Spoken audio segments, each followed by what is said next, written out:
ended up being a preferred walk-on. That's how it started at Davis. And then obviously I was able to kind of earn my way and earn a scholarship. But yeah, and going back to Coach Sharp was the first one to bring me up there to pick up in the spring. And I remember playing with the guys the first time spring of my senior year. And I went up there a handful of times. And honestly, they kind of said, hey, you could be on the team if you want to, be a walk-on. And then it was also kind of, there was still, when I got there in the first week of school, and there was still kind of a tryout. And I remember, this, and conditioning was a big deal, right, at UC Davis. And I think not just Davis, but all places back in our era, start of school before the season, conditioning was a badge of honor. Coaches, it's changed so much, but coaches were going to try to test you, right, and beat you down and make you do all these crazy physical tests. And as you know, like, ironically, that was my strength.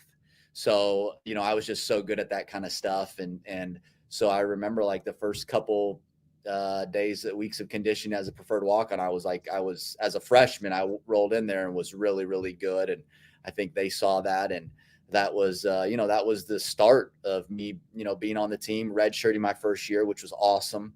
Living in the dorms, at UC Davis, I think was one of the best years of my life. Now looking back, just all being a freshman in college and having a roommate and going through all that. And UC Davis, obviously a very good academic institution, being close to home. So it checked a lot of boxes. And when I went there, honestly, I don't know, Phil, if you felt like I never knew if I was going to, the Division I thing kind of was out the window, because we were Division II when I went there. Never thought I would play Division I basketball, but I was happy there. I loved our group of guys, as we talked about, the camaraderie, the friendships, the relationships. I mean, you and I know some of our memories outside of basketball, right? This was before name, image, and likeness. So, all our going through that, so redshirting and then playing for 4 years, going through a coaching change was very interesting. Going through a Division II to Division I transfer, and then having an opportunity to play a lot and be a starter for, most of the games on a Division I team, something I never thought really would be accomplished, was kind of cool, and something I can look back on. And I think, I'm proud, now, you probably as well, like UC Davis has done well, and Coach Les there has taken them to the tournament in the last, 6 or 7 years. They went once. And so I think, and when you say UC Davis, I played basketball at UC Davis. It's, they've built a good reputation, and obviously academically just a great school. So just an amazing experience. I would be remiss if I didn't forget, probably the most important thing about my time at Davis was, I met my wife there, Lindsay.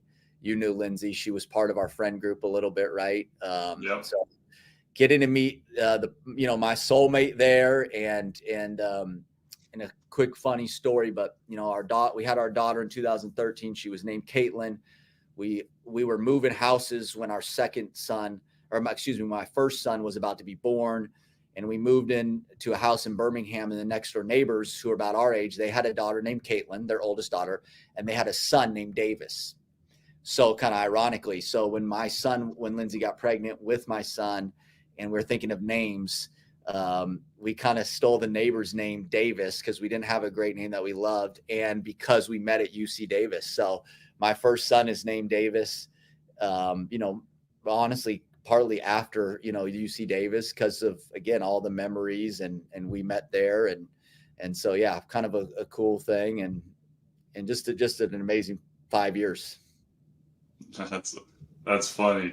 On the name thing, it's funny. Our son, his name is Christian Jett, abbreviated to CJ, so we call him CJ. And I was very adamant with my wife Laura that we name our son with something that was able to be initialed and shortened, because explained to her, over the world of guys and sports, you're going to end up with a nickname one way or another.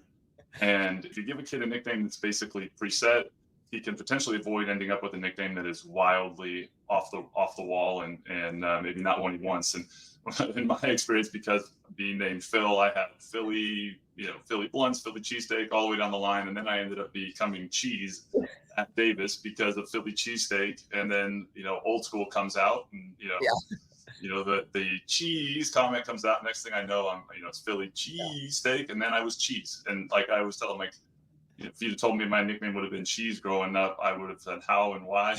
So I was very committed to our son being named CJ so that he could he could avoid that. That's funny, but name's got to mean something. But yeah, kind of shifting into our time there and some of the things you hit it very articulately as far as what it meant to be with the guys that we played with, and for me, I remember, I started my career, it wasn't as highly recruited, same thing, ended up, getting a scholarship to Fresno State to play for Coach Tarkanian, and was like a relief, and then had this great year, and then it went, like almost a 180-degree turn south next year with the new staff, and blew out my ankle. And so I actually, when I was evaluating and chose to come to Davis, where it was a good fit. It was close to home, like you said, and it had just, they just made the announcement of going from Division II to Division I, and it allowed me to not sit a year, which I really wanted to play.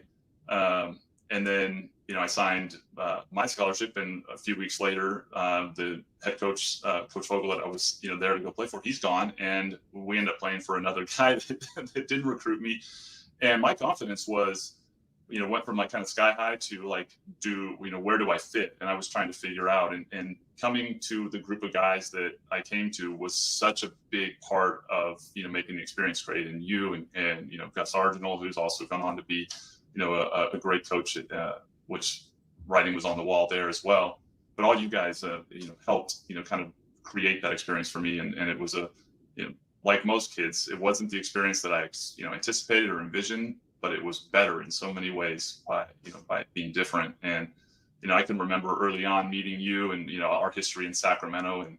And, I think it's important to note, for so many people, the idea of you playing, your size and your strength and all the things, you are not a physical specimen when you walk out on the floor. And which makes your, comments about Coach Sharp and your irrational confidence, something that I think is important. You have to have irrational confidence as an athlete to be able to overachieve and reach your potential. But your positive outlook and your way of connecting with people, and that mentality was a big part of what shaped the culture in the program. And for a guy like me who was certainly more at 6'7", certainly had more of a presence, it was a big part of helping me kind of refine my footing, being around someone like yourself and the type of leadership that you exhibited right from the get-go. So I was then and always have looked at you as someone that I emulate and certainly admire for your natural ability to connect and be a leader. So in no way, shape, or form have I ever been surprised about your success since then. But I will say, funny stories in that career, time frame of Davis, I look back and I think about a lot of our practices. We had some great assistant coaches, Coach Klink, certainly to this day, one of them that I most admire in this world. Coach Dubois, Coach Steinberg, list can go on, and we, played for Coach Gary Stewart.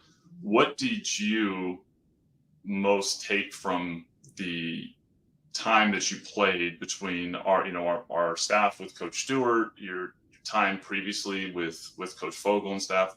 Were there any kind of major things that you look back on that you took with you? Into coaching, you mean? Coaching, life, like kind of the impact. Yeah. I think,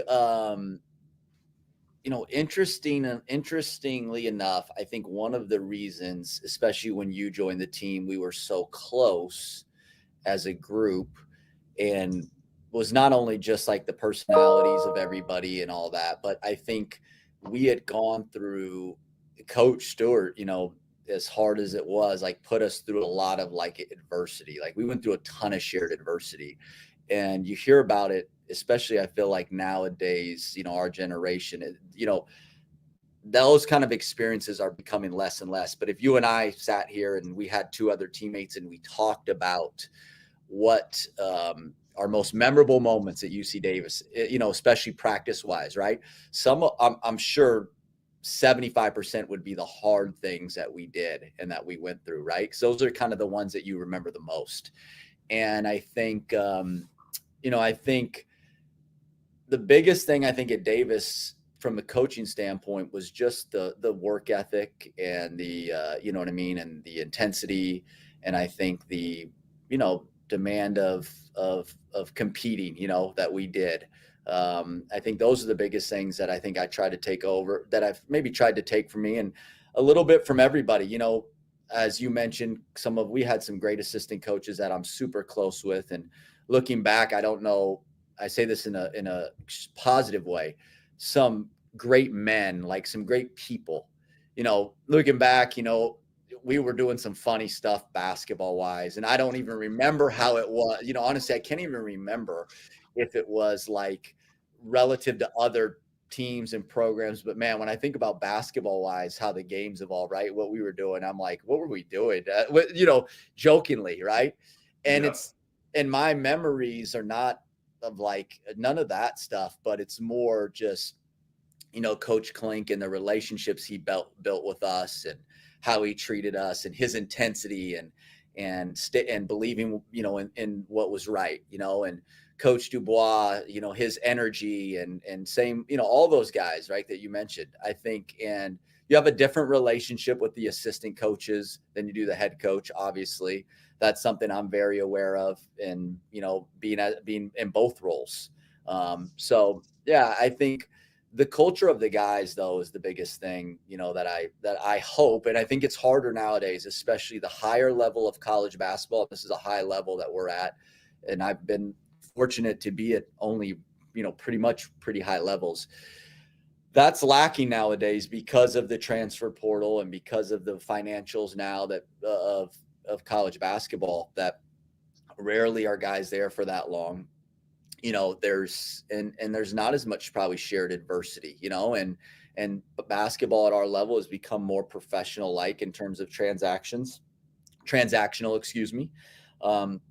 And I think one thing, I'll say this, I think my experience at Davis, one thing I still to this day as a head coach, because you have more obviously influence and control when you're the head coach, is believing in building camaraderie and developing people and doing things outside of basketball. And even if you have guys on your team and they're only here for, one season or 10 months or 11 months, we're going to do the best we can to teach them life lessons, to help them build relationships that hopefully will last beyond their time here, at UIC and wherever we are. And I think that's one unique thing that separates me, I think, especially as a head coach, from others, is winning games is obviously hugely important, and it affects, my job and the livelihoods of myself and our staff. But at the end of the day, I believe strongly in developing the person as a whole, into working your butt off, but also having fun, and getting the most out of this experience. Because just like myself and you, Phil, like, these guys are in college for only 4 or 5 years, and then it's over, and you'll never get this time back. And it's such a transformational time, in their lives, that I want to be a positive, influence, and I want our staff to have a positive influence on them during